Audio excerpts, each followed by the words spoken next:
Hay una escena que está en mi mente y de pronto mis papás creen que a mí ya se me olvidó.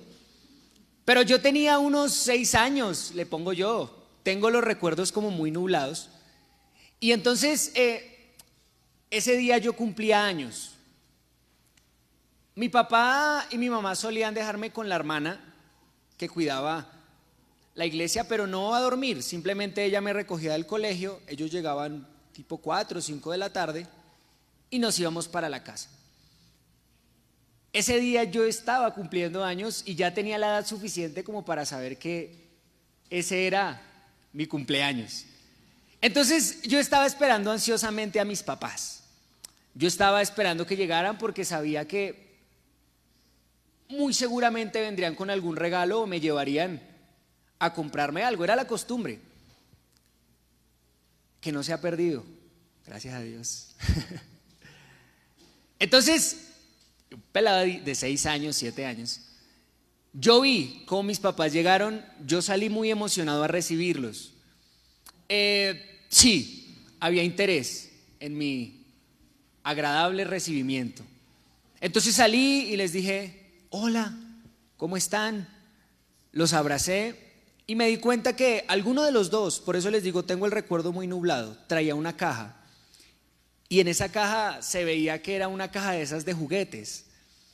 Entonces yo con más euforia dije: qué gusto verlos, papis, qué bendición que llegaron. Yo recuerdo que estaba muy emocionado, no era precisamente porque hubiesen llegado, sino porque vi que traían algo.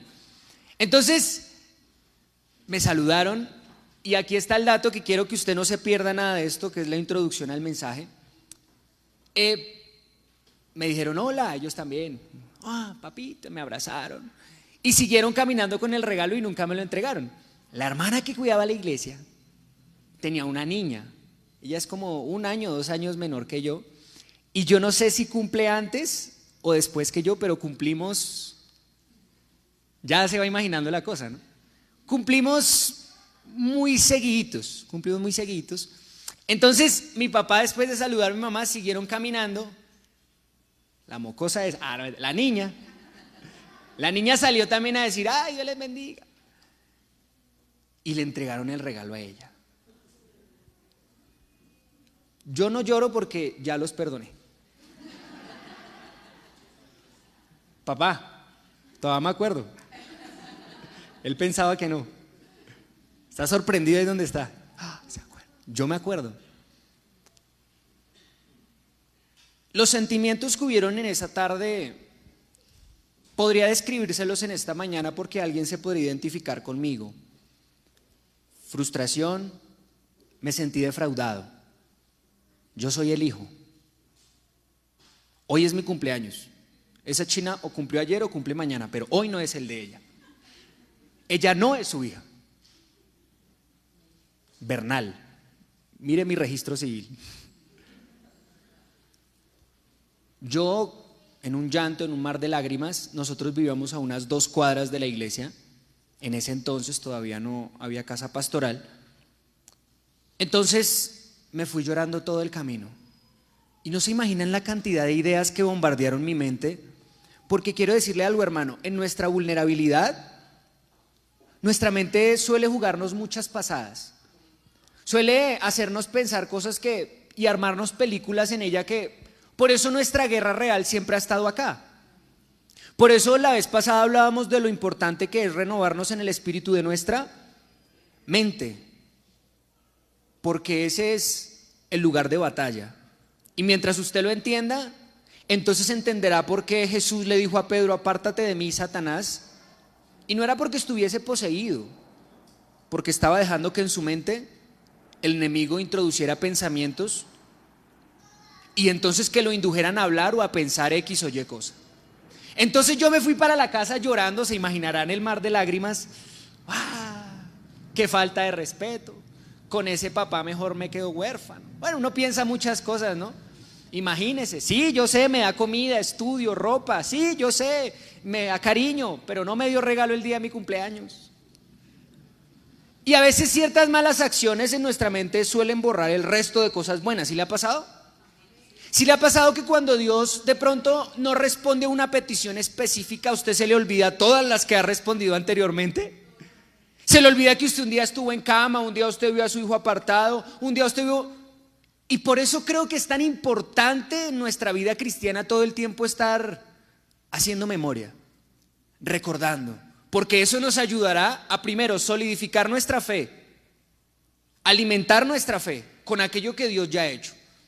Pero yo, como era niño, no entendía muchas cosas. Recuerdo mucho la escena en la cual yo llegué a la casa, apenas abrieron la puerta, yo salí corriendo a mi habitación y me tiré encima de la cama y empecé a llorar así boca abajo. Y esta escena la tengo muy clara, este recuerdo sí no está nublado, la tengo muy clara. Yo sentí que algo me incomodaba. Claro, me acosté así llorando, con esos ojos así y encima de la cama, y entonces yo sentí que algo me incomodaba. Cuando sentí que algo me incomodaba, pues yo levanté la cabeza. Yo era un niño, ahorita digamos que yo lo recuerdo así. La cama estaba repleta de juguetes. De pronto habían 5 o 6, pero para mí eso estaba a rebosar.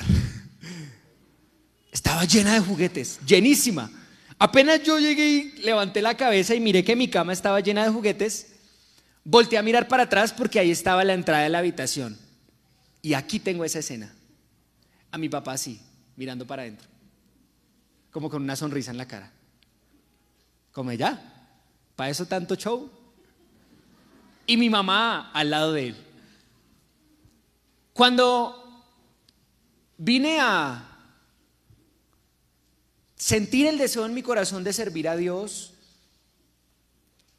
cuando sentí que Dios tocó mi vida en mi adolescencia, juventud más o menos, un día de mi vida me sentí extremadamente impotente frente a muchas situaciones. Sentí que Dios no me oía y jamás pude olvidar esa escena, y a partir de ese día esa escena se convirtió en algo muy revelador para mí. ¿Cuántas veces lloramos sobre los regalos de papá? ¿Cuántas veces lloramos sobre lo que Él ya nos ha dado? ¿Cuántas veces pedimos a Dios, permíteme servirte? Y todos los días es una oportunidad para hacerlo. ¿Cuántas veces pedimos a Dios un ministerio cuando hace mucho tiempo Dios ya te lo ha dado? Solo que tu temor te has enfocado tanto, has enterrado tu cabeza en la cama y has llorado tanto por lo que el otro tiene y por lo que al otro se le dio, que no te da tiempo de levantarla y ver lo que Dios ya te entregó. Has gastado tanto tiempo pensando en regalos ajenos que has ignorado por completo lo que Dios ya puso en tus manos, que has ignorado por completo que hace mucho tiempo Dios ya te dio el regalo, que hace mucho tiempo Dios ya respondió, que hace mucho tiempo esa necesidad ya ha sido suplida. Lo que pasa es que la atención ha estado puesta más sobre lo que a veces, con lo que otros, hermano, yo estuve orando no sé cuántos meses por mi hijo, 3ª semana de ayuno, él no volvió a hacer lo que hacía, hermano. Totalmente distinto, de un día para otro. Vemos el regalo y el milagro de otro y el nuestro lo ignoramos por completo. Por eso usted dirá, ¿por qué inició leyendo este pasaje? Porque me parece que este pasaje es extremadamente revelador para lo que quiero y siento que Dios quiere hablarnos en esta mañana. Porque es un pasaje en el cual tenemos un Felipe que está llorando sobre los regalos de papá. Está diciendo: Dios, muéstranos por favor al Padre, y no tiene los ojos espirituales para darse cuenta que Dios mismo vendría y nos salvaría. Jesús, solo muéstrenos al Padre y nos va a bastar.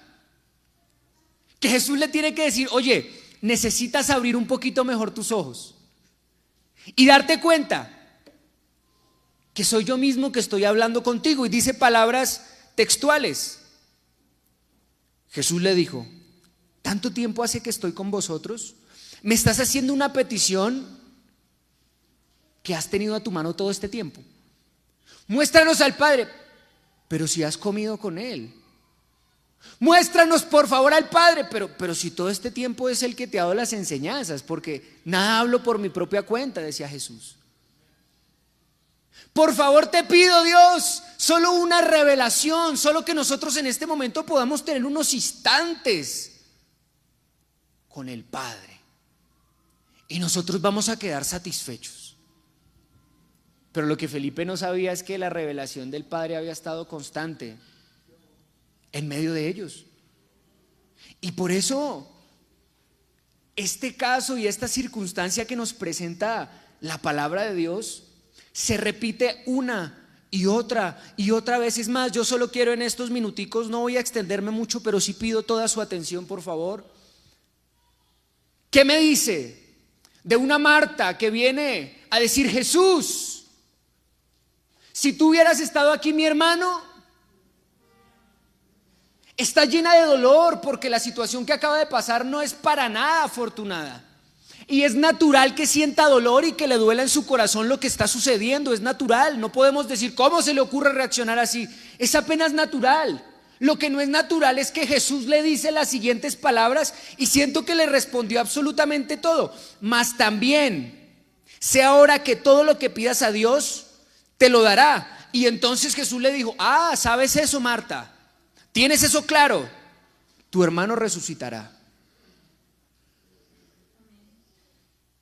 ¿Qué más quieres? Ay, sí, pero es que va a ser en el día postrero. ¿Te das cuenta cómo a veces nuestra visión, cómo a veces las circunstancias nos llevan a creer saber cómo funciona esto? Y lloramos noche tras noche sobre los regalos que Dios ya nos da. ¿Cuál era el regalo? El regalo de la resurrección se lo estaba dando Jesús en esa misma hora y ella se fue de ahí brava. ¿Y sabe qué dice la Biblia? Jesús nunca mandó llamar a María, nunca. Eso nunca lo registra la Biblia. Y entonces Jesús dijo: llame a María, nunca. Ella fue la que llegó y dijo: María. La llaman. Como quien dice: yo no pude hacer nada. A mí simplemente me dijo: tu hermano resucitará. Ya le dije que en el día postrero. Y dijo: pues María, si tú crees, verás la gloria de Dios. Marta, perdón. Entonces Marta, al verse impotente y darse cuenta, no saqué nada con todo esto que hice, dice la palabra del Señor que se volvió y le dijo: María, la están llamando. Nunca la llamó. Más bien fue en la impotencia de Marta decir: María, vaya a ver si usted puede hacer algo al respecto. Yo ya fui, le reclamé, le dije todo lo que sé, fui y le comenté: Señor, ¿cómo es que siendo tu amigo, el que tú amas? María. Y no sucedió absolutamente nada. Hoy que ya conocemos la historia, respóndale usted: ¿de verdad no sucedió nada?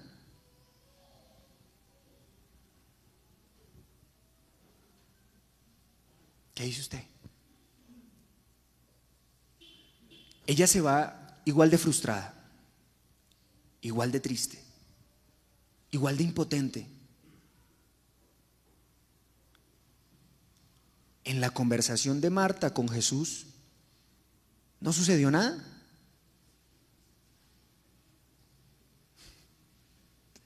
Ve cómo a veces, no, pues seguía muerto Lázaro. En la conversación de Marta con Jesús no sucedió nada. Claro que sucedió todo. Jesús ya le había dicho: Él resucitará. Ya le dio el regalo, ya le dio su palabra, ya se lo prometió. Y si algo sabía Marta, y si algo tenía claro, es que lo que tú pidas a Dios, Dios te lo dará. Y eso lo dice Marta. Pero ¿sabe qué pasa? Que a veces nuestra fe es conceptual, a veces nuestra fe es teórica, pero no es práctica ni real. ¿Sabe cuántas veces Dios ha hablado a mi corazón, me he parado aquí a dar un mensaje y después el próximo lunes a las 7 de la noche tengo que aplicarlo y decir: oye, entenderlo, predicarlo, conocerlo racionalmente es sencillo, aplíquelo? ¿Sabe cuántas veces a la semana yo tengo que predicarme? y recordarme lo que está aquí en la palabra. ¿Sabe por qué? Porque a veces nuestra fe se convierte en conceptual. ¿Qué quiere decir eso?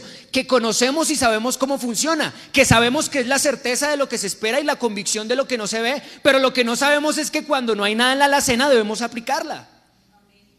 Pero lo que no sabemos es que aun cuando no vemos que hay un horizonte esperanzador, es el momento justo y preciso donde tenemos que aplicarla. Que es donde tenemos que recordar que Él suplirá todo lo que nos falte conforme a sus riquezas en gloria. Y entonces tenemos una Marta que conocía hasta que habrá resurrección en el día postrero, porque problemas de teología, de historia, no tenía ninguno. Y se va de aquel lugar con un regalo impresionante que era: su hermano va a resucitar, con una respuesta clara, convincente y de un Dios que no miente. Pero sigue llorando sobre su mismo problema y sobre el regalo que Jesús ya le había entregado. Ya se le dijo que resucitará, pero sigue llorando, lamentándose, sufriendo sobre aquello que ya Dios le dijo: tranquilo, tú y tu casa van a servir a Jehová. Sobre aquel regalo que Jesús ya le había dicho: tranquilo, tranquila, eso va a suceder. Puedes respirar tranquila. ¿Por qué cree que Jesús en algún momento dice: vengan a mí, o sea, echen sus cargas sobre mí, pongan su ansiedad sobre mí, reposen en mí, descansen en mí? Porque no tiene sentido yo venir con una dificultad, presentarla delante de Dios y llevármela otra vez para mi casa. Venir con una preocupación y creer que Dios puede hacer algo, pero sin embargo mirar yo a ver qué. Hermano, hay unas palabras que me han quedado aquí de mi pastor toda la vida. Si no tiene solución y tú y yo no podemos hacer nada al respecto, ¿por qué nos preocupamos? ¿Qué podemos hacer? ¿Podemos solucionar algo? Hay cosas que no dependen de nosotros. ¿Qué podía hacer Marta ante su hermano muerto? Nada. Y creo que es la actitud que toma David cuando está ayunando, orando para que su hijo se sane, pero cuando se muere, ¿sabe el qué hace? Se levanta, come, se baña, deja su cilicio a un lado. Si tú vienes aquí a este lugar y crees que Dios te oye, porque su palabra lo dice, que Él nos oye, y presentaste tu preocupación y aquello que te aqueja,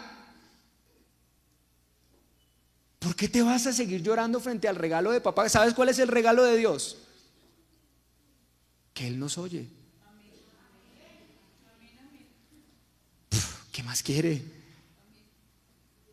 Que si Él hace o Él no hace, Él sabe mejor que nosotros qué es lo que necesitamos. Que cómo lo va a hacer y que cuándo, Él sabe mejor que nosotros cómo y cuándo. Pero deberíamos irnos de aquí abrazando ese regalo y dejando de llorar sobre lo que el otro se le dio. Quizás es cuestión de levantar la cabeza de nuestra vida un poquito y darnos cuenta que, ok, mi hijo no fue como el otro, que de pronto de un momento a otro ya está aquí. Pero sí me he dado cuenta que últimamente es más tranquilo, es menos grosero. Sí me he dado cuenta que poco a poco Dios ahorita lo está pasando por un proceso totalmente distinto. Ustedes se imaginan, de verdad aquí de corazón, la iglesia primitiva donde su principal, y creo que eso era el motivo de los ayunos y de sus oraciones: Señor, permítenos por favor extender tu evangelio. Estaban ubicados en Jerusalén, todos allí, y en Jerusalén levantando sus manos diciendo: Dios mío, envía obreros a tu mies. Somos muy pocos. La iglesia primitiva estaba arrancando el evangelio en aquel entonces en el Medio Oriente. Señor, te rogamos que envíes obreros. Señor, te rogamos que uses nuestras vidas para que el evangelio sea extendido sobre todo esto. Y un día Dios les envía un regalo llamado Saulo. Aunque usted no lo crea, fue un regalo del cielo por muchas razones. Y apenas llega Saulo y empieza a encarcelar a los cristianos y empieza de pronto a... No parece una bendición en el presente. No parece definitivamente algo que podamos nosotros celebrar.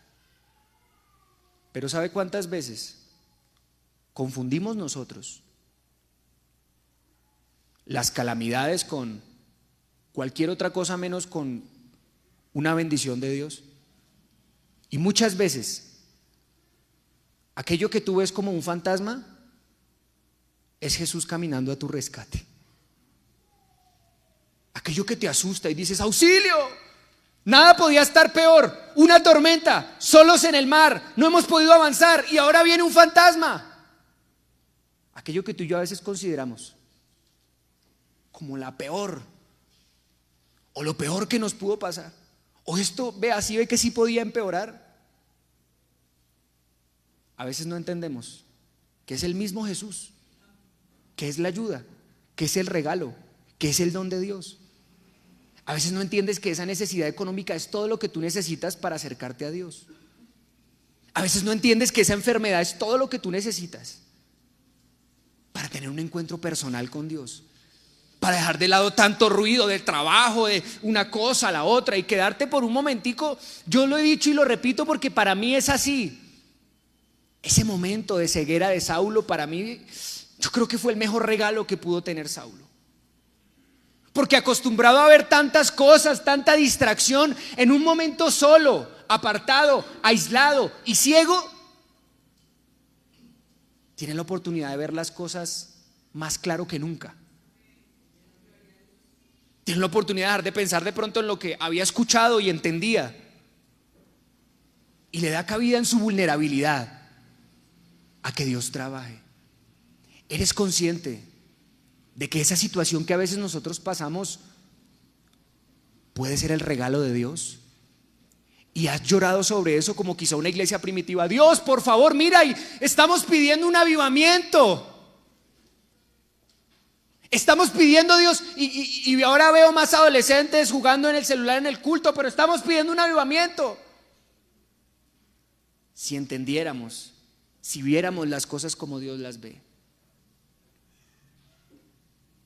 Y entonces esta iglesia desesperada, en una situación en la que dicen: necesitamos más predicadores, y nos llega uno que nos persigue y nos quiere encarcelar.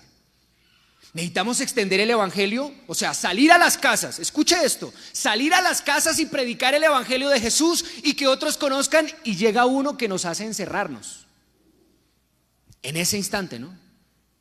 Que nos da miedo salir porque de pronto nos apresa. Pero lo que no se dan cuenta es que esa persecución hizo que no solo se encerraran, porque era lo que daba la sensación. Si hay alguien afuera que me está amenazando, ¿qué hago? Me encierro en mi casa. Dios, es todo lo contrario a lo que te estamos pidiendo en este momento. Y quizás seguían levantando sus manos y llorando y diciendo: Dios, por favor. Entre más pedimos X, menos llega. ¿Será que estamos pidiendo mal? Probemos a un Saulo que sí, vino a perseguir la iglesia, pero no sé si usted le ha puesto cuidado a eso, pero gracias a la persecución la iglesia se esparció. Estaban todos concentrados en Jerusalén y empezaron entonces unos a irse de un lado, otros para el otro. ¿Que huyendo? Sí, pero se esparcieron. Y entonces, a la hora que se esparcieron, ¿sabe qué hace un cristiano cuando llega a otro lugar? Un cristiano no se puede quedar callado. Por lo menos alguien que haya tenido una experiencia real con Dios no es capaz de quedarse callado, porque tiene una noticia tan grande que no se la puede reservar para él solo. Entiende que no puede ser tan egoísta de guardarse eso y decir: no, pues yo ya, el resto verá. Y entonces, al esparcirse, empiezan a predicar en los lugares donde llegaron, escapando. Y entonces después se enteran de la noticia que el que los perseguía ahora es el apóstol a los gentiles, y ahora se suma a predicar el evangelio con ellos. Y entonces hacen una retrospectiva y se dan cuenta: claro, lo que antes consideramos en un principio como la situación más desafortunada, nos estamos dando cuenta ahora que era definitivamente el regalo de Dios. ¿Sabes? Si yo hoy pudiera decirle a alguien en esta mañana, hace poco estaba hablando con una joven y me decía: Samuel, yo no sé por qué llegamos al tema, la verdad. Usted anhela el ministerio. Y yo le dije, pues es que el ministerio yo ya lo tengo. ¿Cuál es la pregunta? Ah, no, o sea, sí, yo sé. Yo ya sé cuál es mi ministerio, yo ya sé para qué Dios me tiene, para qué me quiere. Yo lo que sí anhelo es cumplir el ministerio a cabalidad. No, de lo de ser pastor. Le dije, no, a mí no. Gracias. A mí déjeme sano. Yo le sirvo a Dios, pero eso no, para nada. Y en medio de la conversación ella me abrió su corazón. Y tranquilos, ella sabe que yo le iba a contar. Y me dijo, yo llevo muchos años pidiéndole a Dios que me salve. Yo quiero ser salvo. Yo quiero ser salva. Ella no es una asistente acá a la iglesia. Ella es lo que nosotros llamamos una visita. Y cuando empezó a describirme su necesidad por ser salva, empezó a llorar. Y me dijo, yo no me imagino una eternidad sin Dios. A mí me impactó escucharlo de ella. Y empezó a decirme una cantidad de cosas tan impactantes, tan bonitas. Y su deseo legítimo por ser salva para mí era evidente.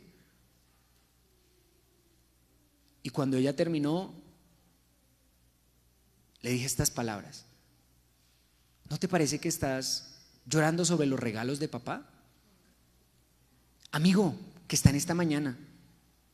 Y si hay alguien aquí en esta mañana que dice, a mí cuánto me gustaría llegar al cielo, sería una bendición, y de pronto en sus noches dicen, Dios mío, por favor, yo quiero verlo un día. ¿No te parece que estás llorando sobre los regalos de papá porque el que creyera y fuere bautizado será salvo? Amigo, la salvación es un don, es un regalo. Y estar llorando por eso es llorar sobre los regalos de papá. Él ya no lo dio, simplemente necesitas recibirlo en esta mañana. Necesitas arrepentirte de tus pecados. Necesitas bautizarte en el nombre de Jesús para el perdón de ellos. Nacer de agua, de espíritu. Y sabe una cosa, yo sentía ahorita que estábamos acá y miraba la iglesia, ¿cuántas veces? Y yo solo pensaba, ¿cuántas oraciones habrán aquí en esta mañana que ni siquiera conocemos y que nunca vamos a conocer porque hay oraciones que no nos atrevemos a compartir con nadie, que solo nosotros conocemos y Dios? ¿Qué tal que yo le diga a tal persona que yo deseo servirle a Dios en el ministerio y ser un pastor, un misionero, y pues me van a mirar y me van a decir, ¿usted? Entonces yo mejor me lo reservo. ¿Qué tal yo diga a la gente que yo deseo con todo mi corazón ser un músico que alabe y que cuando interpreta un instrumento, cuando canta, la presencia de Dios se derrama? Y me diga, a ver, haga un do. No, mijo, vaya mejor a usted cantando, usted es bueno cocinando. ¿Qué tal que? Pero sabe una cosa, en esta mañana yo quiero decirle a alguien que anhela también en su corazón decir, Dios, yo quiero ser útil para usted en algo, pero es que no me ponen en ningún comité,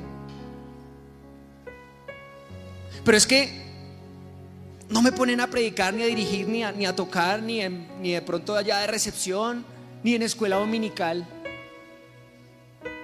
Pero a mí me gustaría con toda mi pasión servirte.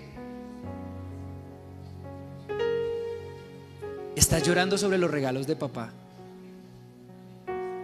Porque ¿sabe quiénes ministraban a Dios? Los sacerdotes. Y Dios ya nos ha hecho reyes y sacerdotes. ¿Sabes quiénes dedicaban su vida? Y hay gente llorando sobre los regalos de papá de tal forma que yo quisiera dedicar mi vida al servicio a Dios.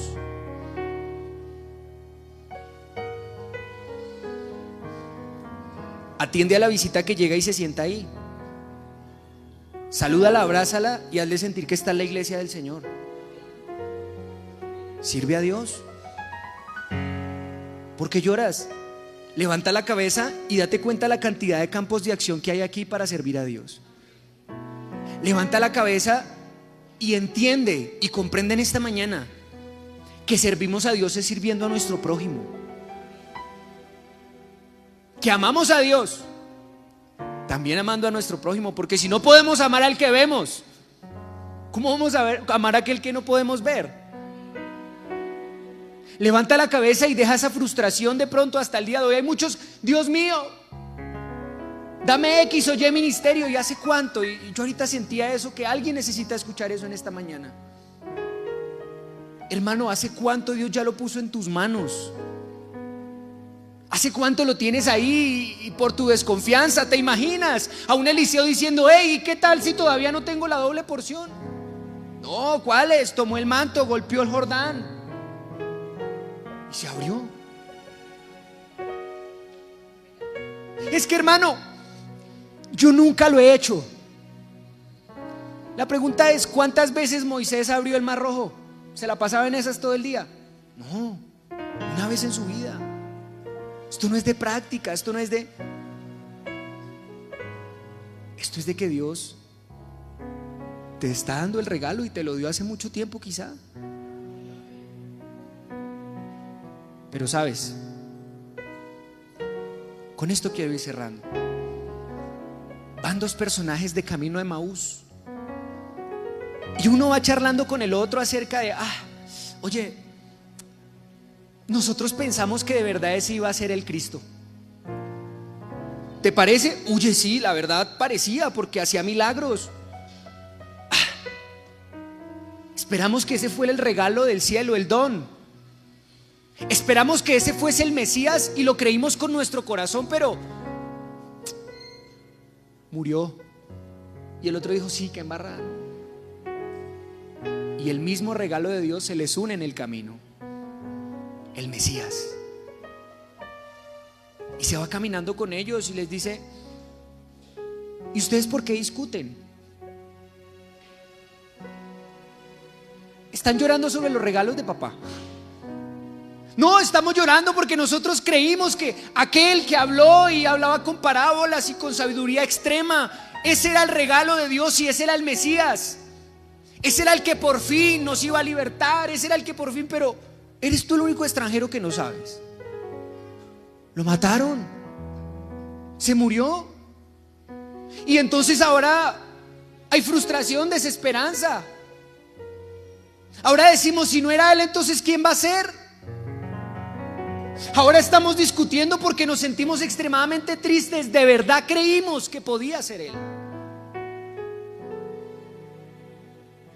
Y se fueron caminando con Jesús ahí. Jesús estaba hablando con ellos todo el tiempo y su lamentación era continua, llorando sobre el mismo regalo de Dios, teniéndolo ahí de frente. ¿Me entiendes en esta mañana? Tienes de frente a tu hijo que está vivo y todavía tú cuestionas que no es el regalo de Dios. Tienes ahí de frente con vida, porque es que mientras haya vida hay esperanza, y quien da la vida se llama Jesús. Y aún cuestionas que sea Dios el que está detrás de todo eso. En la situación en la que estás hoy y dices: pero, y aún cuestionamos que Dios esté detrás de todo eso, sabiendo que es tan evidente que es el regalo explícito, presente y palpable de Dios. Caminando con Él, hablando con Él y lamentándose porque el que tenía ahí al frente, según ellos, había muerto y no había esperanza. Hablando con Jesús, escuchando que Él resucitará a su hermano, y aún así sale de allí frustrada y triste porque su hermano está muerto.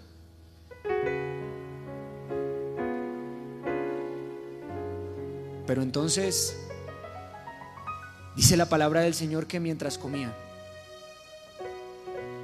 Jesús partió el pan. Y entonces a ellos les vino un recuerdo de: hey, pero desapareció de su vista. Y se miraron unos a otros y dijeron: ¿verdad que ese era Jesús?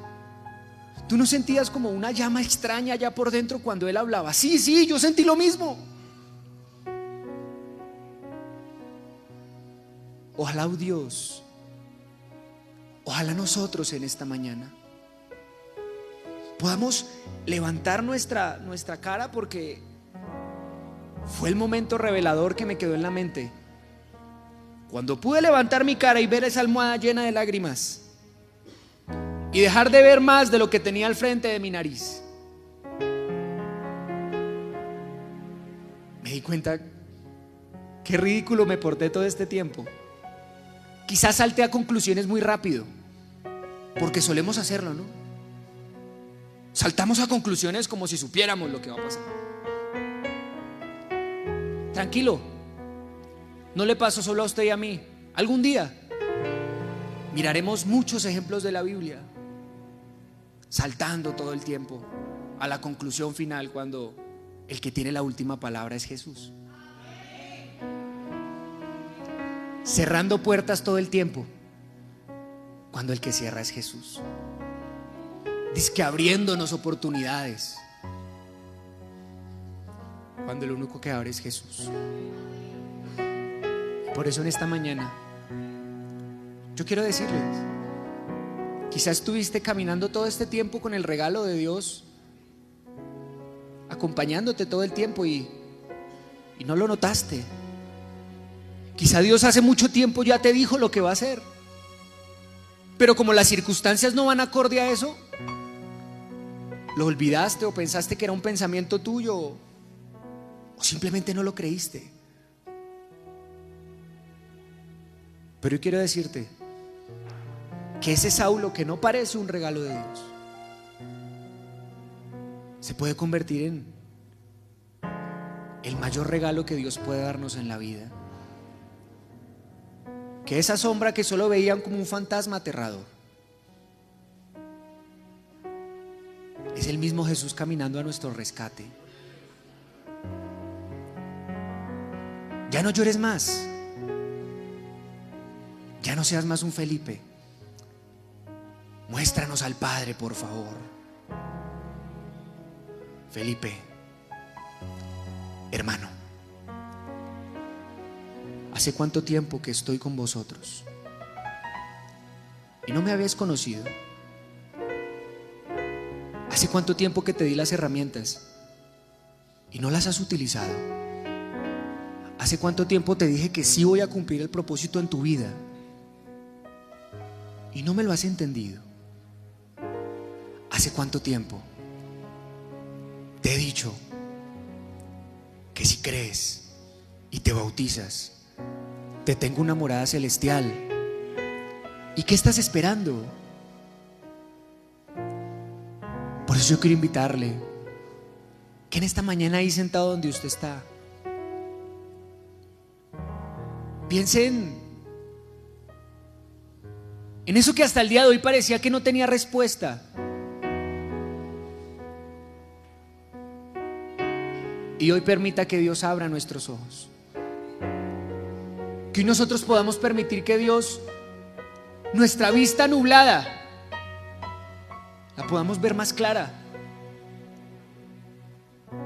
Y eso solo va a suceder cuando levantes tu cara del pavimento. Cuando levantes tu cara de pronto de estar allí en tu soledad y en tu amargura y tú solo allí, tu problema. Y mires al cielo y te des cuenta que siempre ha caminado contigo, que hace mucho te dio una respuesta y que eso que no parece regalo puede ser la mayor bendición para tu vida. Cierra tus ojos ahí donde estás en esta mañana. Y esto fue exactamente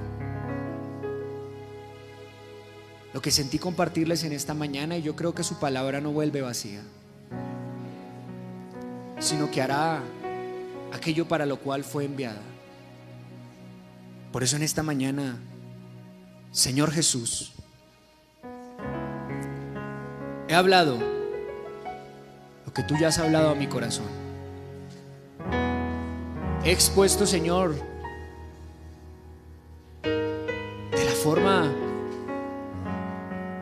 de la mejor forma que pude en esta mañana. Ahora te pido que tú hagas lo que tú sabes hacer, que en el corazón de un hermano, de una hermana, hoy pueda salir con la convicción clara de que no vale la pena seguir enterrando su rostro y llorando por aquello que tú ya diste, porque tú eres un Padre bondadoso, fiel, justo, amplio, que oye y nos has oído. Qué bueno es el Señor, tan bueno para mí, que no puedo